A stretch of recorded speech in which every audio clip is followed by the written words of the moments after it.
Hey, it's Brandon and Jareth over here at All-New Nissan. Just wanted to show y'all how to use the wireless Apple Carplay in this brand new electric Nissan.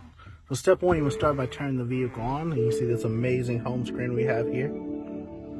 Fresh and brand new. Next, you want to go to Add Device and the settings on your cellular device. So we're going to add new right here.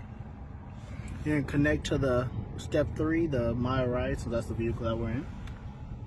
So here we go, connecting. After that, you want to make sure the code's the same. You're going to press allow after. So now we are ready for use. Go to the home screen real quick. So this is a normal home screen. It takes a little bit, but when the Apple Carplay accepts, it will change.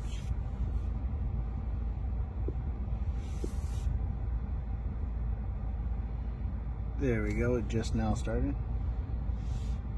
So when you click it now, you can see it is changed. So this is where all your music, maps, and messages are all at once. So you don't no more staring at your phone. You can actually use your Siri to go exactly where you want to do, like Jared's house. Go to all your music, and you can even tell it to call people. If you need any more information about this vehicle or Apple CarPlay or any feature in general, please stop by All-New Nissan and ask for Brandon. Thank you and have a great day.